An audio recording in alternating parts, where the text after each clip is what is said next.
राधे राधे दोस्तों, श्री राधे कृपा ज्योतिष में आपका स्वागत है दोस्तों। आशा करता हूँ दोस्तों आप सब लोग एकदम अच्छे और एकदम स्वस्थ होंगे। दोस्तों आज कुछ व्यस्तता के चलते बहुत दिनों बाद आपसे मुलाकात हो रही है। फिर वही ज्योतिष के विषय पे हम लोग चर्चा करने के लिए यहाँ उपस्थित हुए हैं।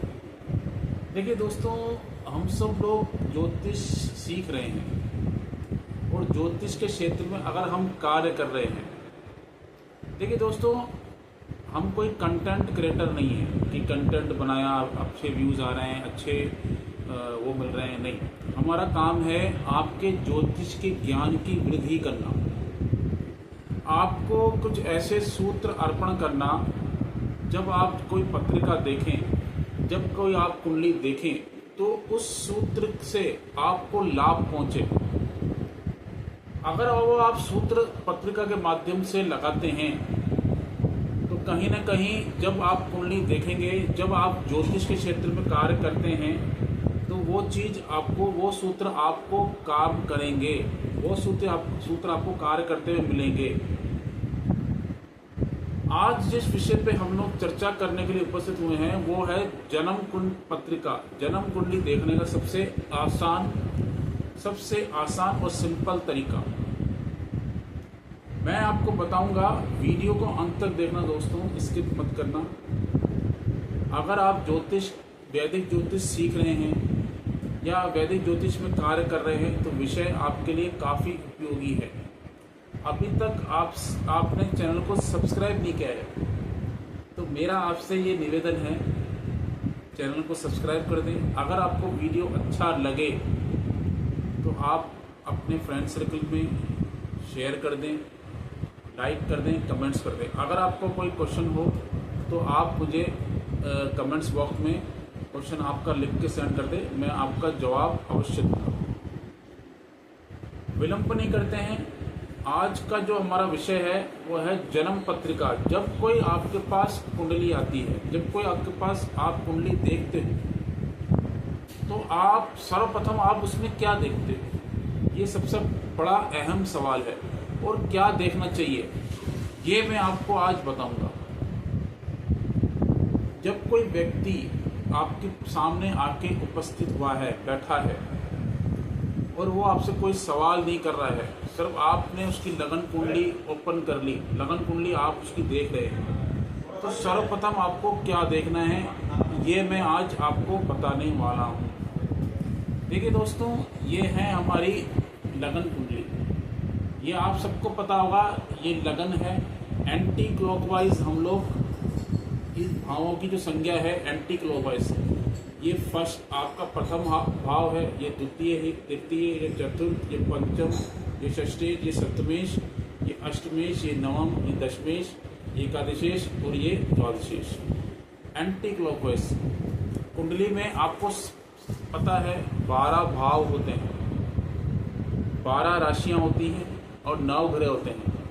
इन 9 ग्रहों की जो प्लेसमेंट है, आपको इन प्लेसमेंट्स को देखना है। सबसे पहले आपको क्या देखना है कि ये ग्रहों की प्लेसमेंट किस भाव में है। और एक चीज का अवश्य ध्यान रखें, जब भी आप कोई कुंडली देखते हैं तो मैं आपको बहुत ही सिंपल और आसान तरीका मैं आपको बता रहा हूं। आपकी सीधी सीधी नजर पड़नी चाहिए मैलेफिक ग्रहों पे। सबसे पहले आप देखिए मैलेफिक ग्रहों को। मैलेफिक ग्रहों में कौन से आ गए? शनि, मंगल, राहु और केतु।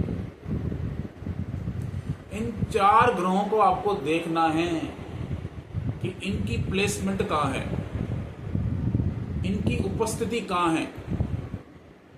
ये जिस भी भाव में उपस्थित होंगे, ये जिस भी भाव में आपके उपस्थित हैं, उस भाव से व्यक्ति को संघर्ष, पीड़ा आएगी ही आएगी।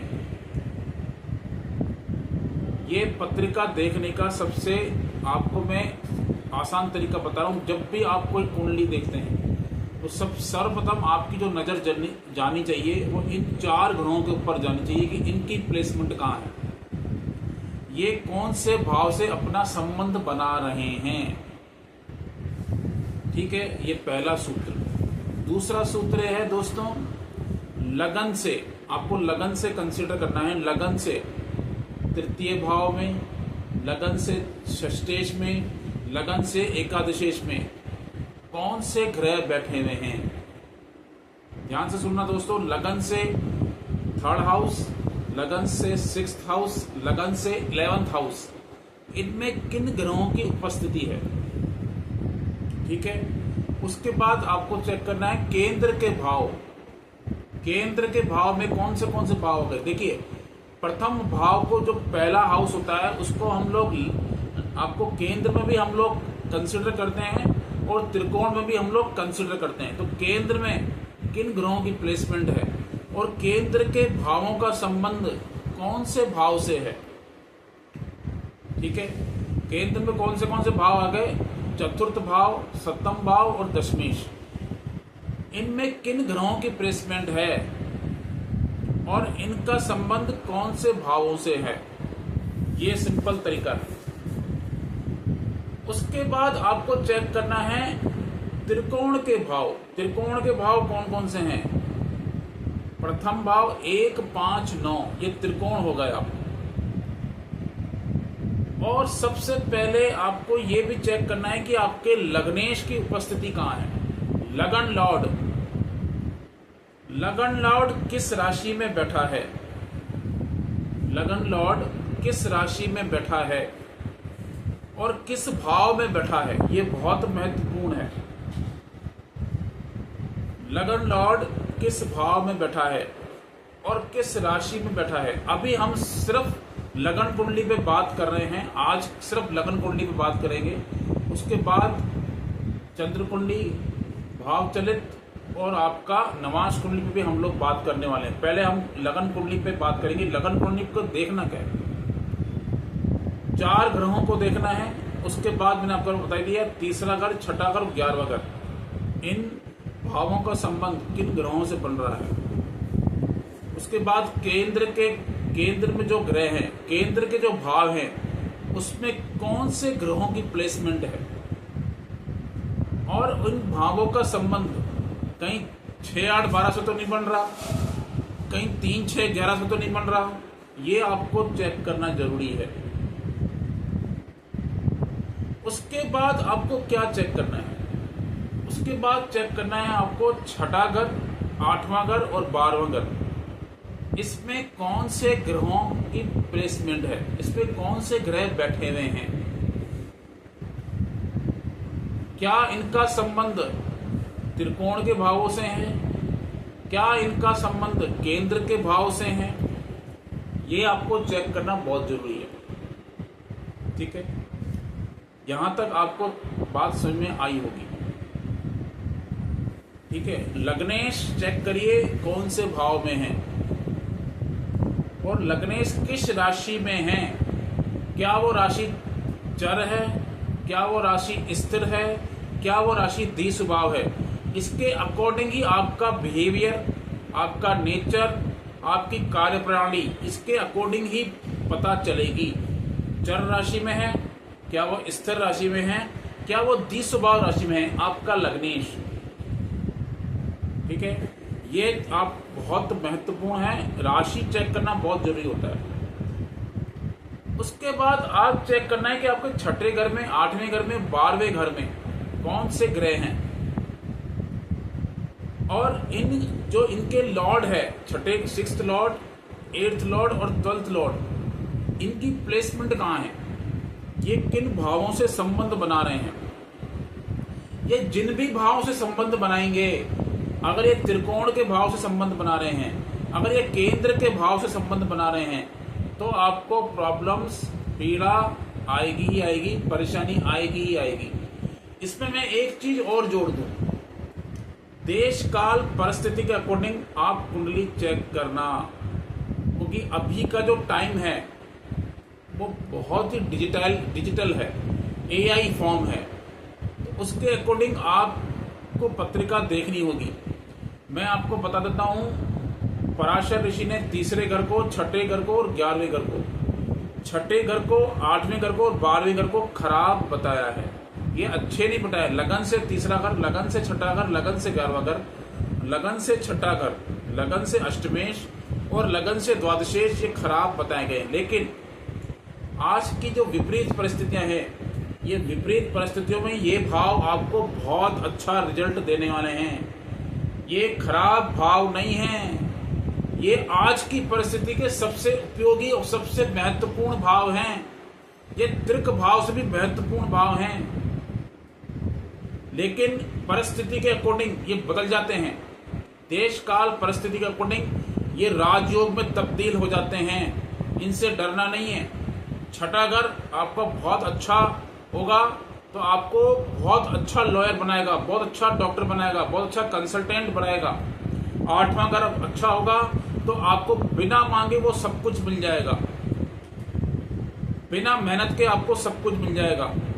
12वां घर आपका अच्छा होगा तो आप जो भी इन्वेस्टमेंट करेंगे, जहां भी आप इन्वेस्टमेंट करने वाले हैं, उससे आपको लाभ होगा, आपको लाभ की प्राप्ति होगी। इसलिए 6, 8, 12 से त्रिक भाव से डरना नहीं है। और त्रिक भाव का जो रिजल्ट है ये भी मैं आपको बताऊंगा कैसे मिलेगा, अच्छा कैसे मिलता है, खराब कैसे मिलता है। ठीक है। इसके बाद आपको क्या चेक करना है? इसके बाद आपको चेक करने हैं योग। मैं आपको योग के बारे में विस्तार से बताऊंगा, लेकिन मैं आपको बताऊंगा योग चेक करने हैं, क्योंकि ज्योतिष जो है योगों पे चलती है, योग पे चलती है। कौन से योग हैं आपकी कुंडली में? कैरियर के लिए कौन से योग हैं? क्या इंजीनियर बनने का योग है? क्या डॉक्टर बनने का योग है? क्या ज्योतिषी बनने का योग है? या विदेश जाने का योग है? या अच्छा यूट्यूबर या अच्छा कंटेंट क्रिएटर बनने का योग है? सब बताऊंगा मैं आपको। ये हमारी श्रृंखला आज स्टार्ट हुई है। धीरे धीरे करके मैं आपको सारी चीजें बताऊंगा। ये उसका पहला भाग ही है। हम हर भाग पे आपको हर चीज बता देने वाले हैं, इसलिए हर वीडियो को आप ध्यान से देखिए, ध्यान से समझिए। कुंडली का जब पहला घर होता है, first house represent to self, ये सेल्फ का है, ये आपके खुद का है, ये आपकी पर्सनैलिटी का है, ये आपके बिहेवियर का है, आपके नेचर का है। ये सेल्फ को दिखाता है। सेल्फ से किए हुए काम, मैं जो काम करने वाला हूँ, मैं जो कर्म करने वाला हूँ, वो कैसा करने वाला हूँ, अच्छा करने वाला हूँ या खराब करने वाला हूँ। शुभ ग्रहों का अगर संबंध है, पहले घर से शुभ ग्रहों का संबंध हो गया, तो व्यक्ति का जो नेचर होगा, जो स्वभाव होगा, उसकी पर्सनैलिटी होगी, वो काफी सॉफ्ट होगी और काफी स्पिरिचुअल, आध्यात्मिक होगी। अगर इसका संबंध क्रूर और पापी ग्रहों से बन जाए तो उसके पर्सनैलिटी में, उसके नेचर में, उसके बिहेवियर में कहीं ना कहीं आपको रूडनेस या कहीं ना कहीं आपको चेंजेस मिलेंगे ही मिलेंगे। अपनी दशाओं में, उनकी दशाओं में, उनकी अंतरदशाओं में आपको चेंजेस मिलेंगे ही मिलेंगे। पहले घर का संबंध बृहस्पति से बन जाए, शुक्र से बन जाए, तो ये काफी अच्छे ग्रह हैं। बुध का स्वभाव देखिए, बुध को 4 जो है आपके बेनिफिक ग्रह हैं, बृहस्पति, शुक्र, बुध और चंद्रमा, जिसमें से 2 नैसर्गिक शुभ ग्रह हैं, गुरु और शुक्र। बुध जिस ग्रह के साथ होता है उसके स्वभाव भी ले लेता है। बुध जो है ज्योतिष में बच्चा है, चाइल्ड है, बच्चा है, बचपना है उसके अंदर, बुध के अंदर। तो बुध जिस भी ग्रह के साथ अपने संबंध बनाएगा उसके स्वभाव को ले लेता है, उसके स्वभाव को कंसिडर कर लेता है। और चंद्रमा भी अगर पीड़ित नहीं है, सूर्य से अधिक निकट नहीं है, चंद्रमा पाप प्रभाव में नहीं है, अगर चंद्रमा उच्च का है तो चंद्रमा आपको काफी अच्छे रिजल्ट देगा, बशर्ते चंद्रमा आपका पीड़ित नहीं होना चाहिए। चंद्रमा भी बहुत ही महत्वपूर्ण प्लैनेट है। एक लग्नेश और एक आपका चंद्रमा अगर ये शुभ प्रभाव में हैं, शुभ ग्रहों से दृष्ट हैं और अच्छे ग्रहों में बैठे हुए हैं, तो आपको अपनी जीवन में, आपको अपनी जीवन यात्रा में संघर्ष नहीं मिलेगा। आपको अपने जीवन में संघर्ष नहीं मिलेगा। आप जो भी कार्य करेंगे उसमें आपको सफलता निश्चित मिलेगी। आपका लग्नेश और आपका चंद्रमा पीड़ित नहीं होना चाहिए, लगन कुंडली में भी और नवांश कुंडली में भी। ठीक है, ये मैंने आपको बता दिया है। और एक चीज लास्ट में एक सूत्र बताता हूं। 2nd लॉर्ड, 8th लॉर्ड और 12th लॉर्ड, इनका स्वभाव लगन के अनुसार, इनका स्वभाव अच्छा भी होता है, खराब भी हो जाता है। ऐसा नहीं कि क्योंकि ये खराब फल ही देंगे। सेकंड लॉर्ड, एट्थ लॉर्ड और 12th लॉर्ड लगन के अनुसार इनका स्वभाव शुभ भी होता है और अशुभ भी होता है। ये भी मैं आपको बताऊंगा कि कैसे होता है। तो दोस्तों हमारे साथ जुड़े रहिए, हमारे हर भाग में आप जुड़े रहिए। हम ये श्रृंखला आपने स्टार्ट की है। मैं आपको ज्योतिष की हर एक बारीकी के बारे में समझाऊंगा जो काफ़ी उपयोगी और महत्वपूर्ण है। तो वीडियो को आप देखते रहना दोस्तों। अगर आपको वीडियो अच्छी लगी है तो आप शेयर करें, सब्सक्राइब करें। अभी तक आपने चैनल को सब्सक्राइब नहीं है, सब्सक्राइब कर दें, बेल आइकन पे क्लिक कर दें। तो आज के लिए इतना ही। नमस्ते, राधे राधे, जय श्री राम।